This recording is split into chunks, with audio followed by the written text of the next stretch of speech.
Alright guys, we're back for another Dokkan battle video. Now today, we are going to take our boy Super PAIKUHAN into category Super Battle Road. Specifically, we are in the Super stage of Super Battle Road, right? Now, looking at it, right, here's the thing. Super PAIKUHAN is, as of right now, the only heroes unit that I have not rainbowed on my account. This video, we are looking at a rainbow Super PAIKUHAN, by the way. Now, the reason I did not rainbow Super PAIKUHAN back when, you know, the current heroes banner that is out, well, yeah, it is still out on global right now, is because at the time, Super PAIKUHAN did not have a single category. So that's not exactly in this day and age, it's not exactly a good thing that we're releasing units that just don't have categories. Now, he has since gotten one in the rival category, but I mean, I don't know. The rival category, I do think, is kind of a weak category. I mean, the team itself, you would have to say, is really good because you're going to have 2 Dokkan Fest exclusive Piccolos on there, and then you're also, on top of that, going to have, like, Nail on the team. So just those 2 alone make it very, very impressive. But I mean, the rival category is not that, it's just not that good. Like, if we're not factoring in the Namekians that are on it, right? Like, as crazy as that is to say, I mean, there are a lot of really good Vegeta units on it, but I don't know, I just feel like, to me, it just needs a lot more in comparison to a lot of the beefier category teams that are around nowadays, right? Now, one thing that's interesting about Super PAIKUHAN is he does greatly lower attacks. So, like, we're hitting Frieza right there, right? Then, when going up against multiple enemies, he has a high chance of doing another super attack, another greatly lowering attack, and then boom, double digits from Frieza right there. So that's going to be where Super PAIKUHAN is really able to be most effective. And that's why, like, honestly, in Super Battle Road, that's where PAIKUHAN is going to be at his best. The only thing is, again, as of right now, PAIKUHAN is only on the rival category, and I'm going to tell y'all right now, we're not, like, the new Super Battle Road stages that are going to come out, rival is not going to be among them, especially when we consider the fact that rival is not even out on global yet. Right? Because, like, the 10 new Super Battle Road stages, they're not only coming to JP, they're coming to global as well, right? Both versions are getting the 10 new Super Battle Road stages, as well as LR Kid Goku and Kid Bulma. Like, that's something that's going to happen. So, you know, rival, which is not out on global yet, like, we're not going to have an opportunity to really use this PAIKUHAN. As unfortunate as it is, our boy is not going to get a chance to really shine for a long time, because that's where he would be best, right? It is, like, in his own category Super Battle Road stage, because his ability to greatly lower attack, that's not like a throwaway ability. In Super Battle Road, that's incredibly powerful, right? Like, I believe with just a double super attack, greatly lowering attack, Super PAIKUHAN didn't take any damage from EGL Frieza, who's by far the strongest enemy in this stage, right? So just think about that. Like, just his double attack lowering was enough for him not really to be at risk here. So you start thinking of that stuff, and it's like, PAIKUHAN, like, there is a scenario where he could be really good, but, I mean, he would need to be added to more categories or something. I don't know. They just really shafted various PAIKUHAN units. Like, I feel like I don't really know the story behind Super PAIKUHAN, but, like, I don't know. I kind of get the indication that that's a unit that probably could be added to the Revived Warrior team, and that's a place where he could be really good, would be Revived Warrior category Super Battle Road, right? Lowering, like, all of those enemies' attack, greatly lowering them, is just very, very useful, but, you know, we're not really getting a chance to see that, like come to fruition. Now, this potentially could be really good right here, because the way Super PAIKUHAN's passive is worded, it resembles LR Tech Broly. So I would love to see if PAIKUHAN could do 4 attacks in 1 turn, because the way PAIKUHAN's passive is worded is... Oh, that's perfect. Yes, this is exactly what we wanted. Okay, perfect. Okay, so PAIKUHAN gets 1 super attack. Wait, no, this isn't perfect. No, it's not. Is it? I don't know. So this is a 2nd super attack, so we'd need to do another... Okay. We didn't get it right there. So the way PAIKUHAN's passive is worded, right, is he gets a super, like a guaranteed attack that has a high chance of being a super when facing 2 or more enemies, right? But then he has an attack that has a medium chance of becoming a super attack when facing only one enemy. So it should work like LR Tech Broly's does. So in order to have seen that right there, we would have had to have had PAIKUHAN attack Frieza once, but Frieza still survived. Then that next attack hit Frieza, knocked Frieza out, and then that would activate the other part of his passive, and then he could still get one from his hidden potential system, right? So in a perfect scenario, Super PAIKUHAN here, he could do 4 attacks in 1 turn, just like LR Tech Broly is capable of, right? It's the same. It should work the same. I haven't seen, like, a confirmation of that yet, though, that it does, like, guaranteed work exactly like that. And you know, it's something that's very difficult to test as well. Like to get the right situation where you can kind of see that happen. Here we have a little bit of an issue with our rotations. You know, Tech Trunks is very good, but obviously he gets a lot better once he transforms. Dokkan Fest Kid Goku is another unit that's incredibly good, but, you know, he gets a lot better after he actually transforms. Like once he, excuse me. Dokkan Fest Kid Goku gets a lot better as turns go on because he's building up ki, right? Not only does he build up ki, but he also builds up attack and defense. So this is good. Getting a double greatly lower attack on hit really helps us out because hit is by far the most like the dangerous opponent in this stage right here. So a double greatly lowering attack on hit, and he's going to be neutered quite a bit, right? He's not going to be able to dominate the way he potentially would be able to if he didn't have his attack load. Wow. All right, so they're just all super attacking on this turn. Okay, that's nice and funny. Okay, so here we have our girls, LR, Kale, and Caulifla. Of course, this is one of those stages where they are going to be really able to sort of mop everything up, right?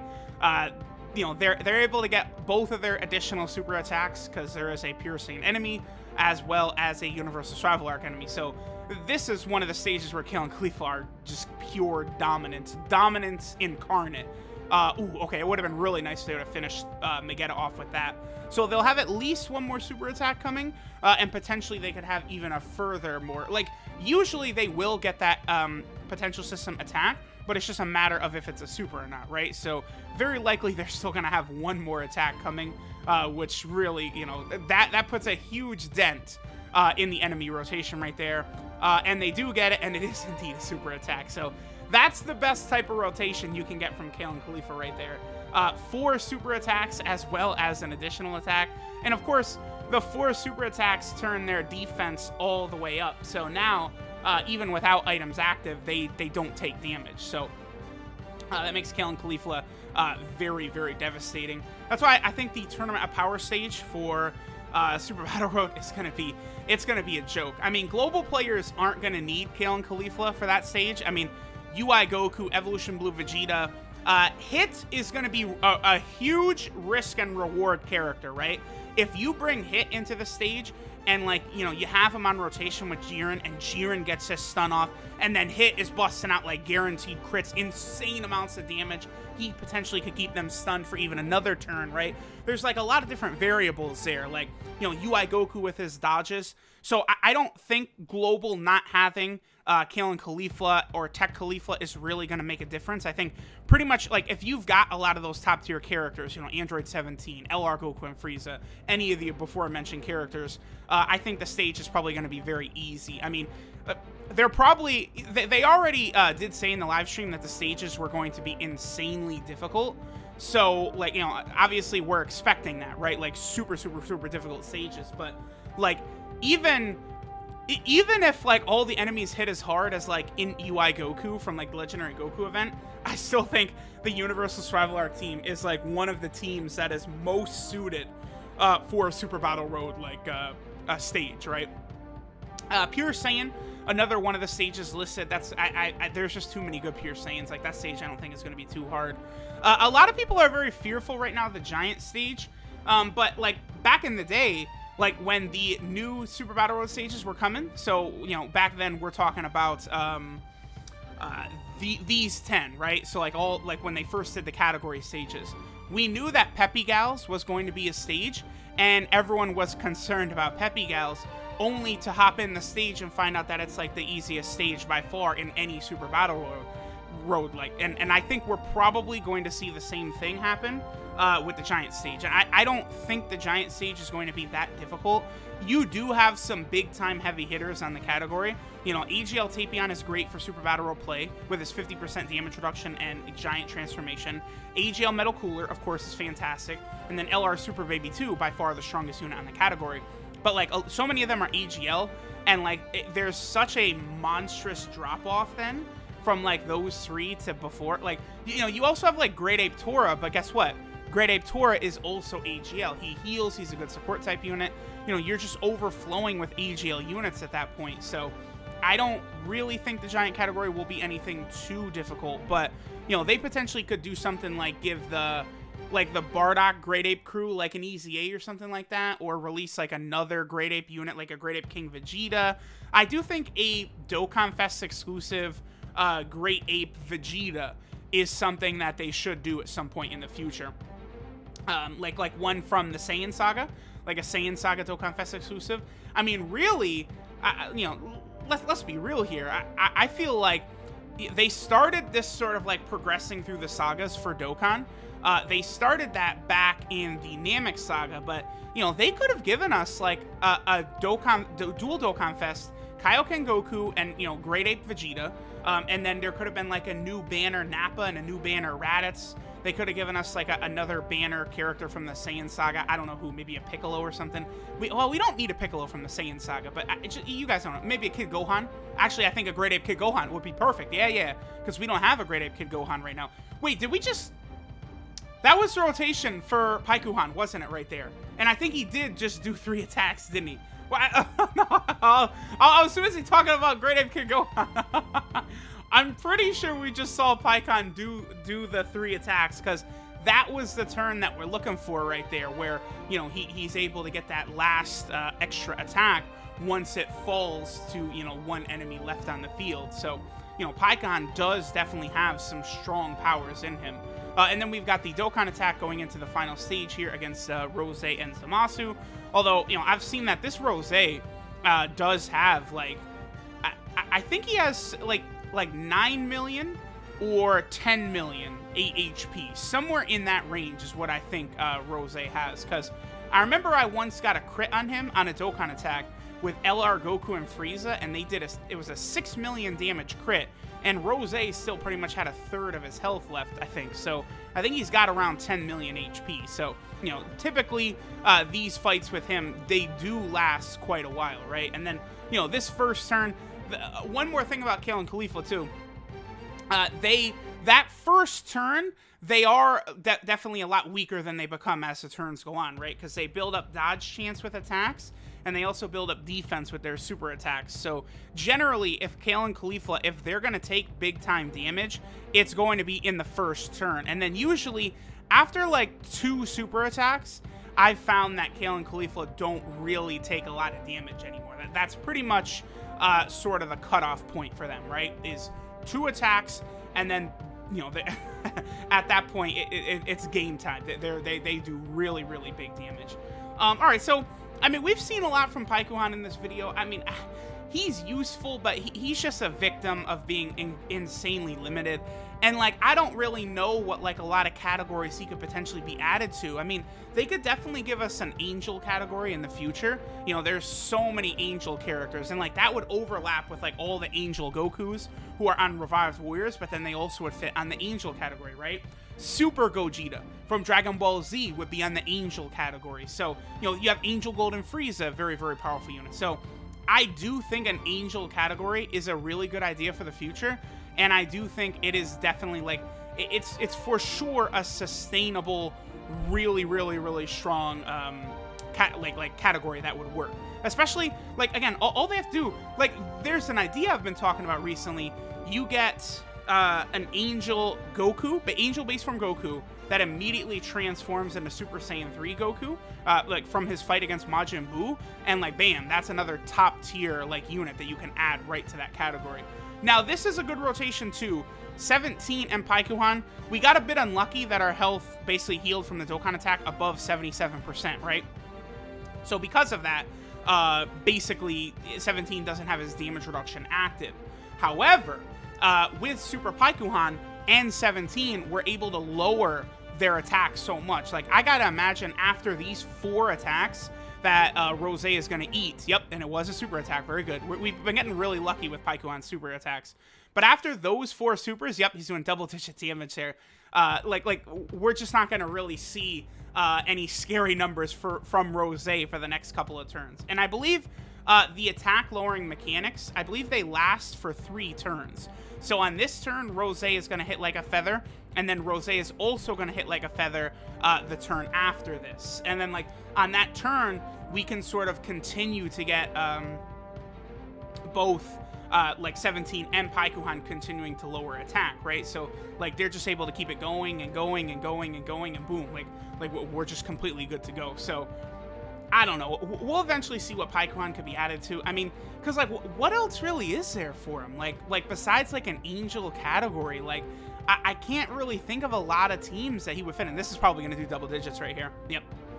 That's the power of greatly lowering attack, man. It's definitely, it's a mechanic you don't want to sleep on. And it's another reason why Int Ribrianne is so OP. And it's another reason why I think SCR Omega Shenron, his EZA is going to be ludicrous. It's just going to be like obscene, I think, how powerful SCR Omega is going to be, especially if they give him an increased buff to that passive, which I don't think they will, right? Because Omega right now is what? I think he gets 80% attack, and then he lowers enemy attack by 30%. They'll probably keep the enemy attack lowered by 30%, but then he'll, you know, like have like attack and defense 120%, and then he'll probably do like additional super attacks or something like that. Like, that's probably how they'll buff SCR Omega. I actually am predicting that I do think SCR Omega will be better than Physical Omega Shenron after his EZA, but obviously Physical Omega, like when running the Shadow Dragon team right now, you have to run Physical Omega, right? You can't run SCR Omega on that team, so that really limits Omega Shenron, because he's another character who's not really on a ton of categories, and I don't even know if a ton of categories he could fit on. I mean, I felt like maybe you could say that the Shadow Dragons could go onto the Artificial Lifeform team. I feel like that potentially could work, right? Because they're like, aren't the Shadow Dragons artificial lifeforms, like the way they were born from the Dragon Balls like that? Like, I don't know. I feel like that's kind of a missed opportunity, and that would be a really, really good spot for the Omega Shenrons too, is on that artificial lifeform team. So definitely a big missed opportunity by Dokkan. PAIKUHAN's done pretty well too. Like, pretty much getting these 2 super attacks, like, every single turn. We haven't really seen him do, like, 3 super attacks or anything like that, but he's been getting his 2 pretty much every single time. And, you know, really making sure that he's limiting a lot of the damage that we're going to take. So, I do like what I've seen from PAIKUHAN. I think he's solid, but at the same time, he's probably just not on the same type of level that a lot of the other... Like a lot of the other heroes units are on, right? Like, if you compare Super Saiyan 3 Gohan to PAIKUHAN, it's just very, very unfavorable, right? Like, Super Saiyan 3 Gohan, like, can get, like, above a 3 million attack stat. He's good offensively and defensively. He's on, you know, Hybrid Saiyans, Super Saiyan 3, like, multiple teams like that. And then you get PAIKUHAN, who it's like, yeah, he could greatly lower attack, and that's about it. Oh, man, our boy PAIKUHAN. One day, PAIKUHAN could get respect. I mean, another thing, with the new, you know, swap/retreat mechanic, one real big potential thing we could see is a PAIKUHAN unit that would then swap or retreat into Super Gogeta, right?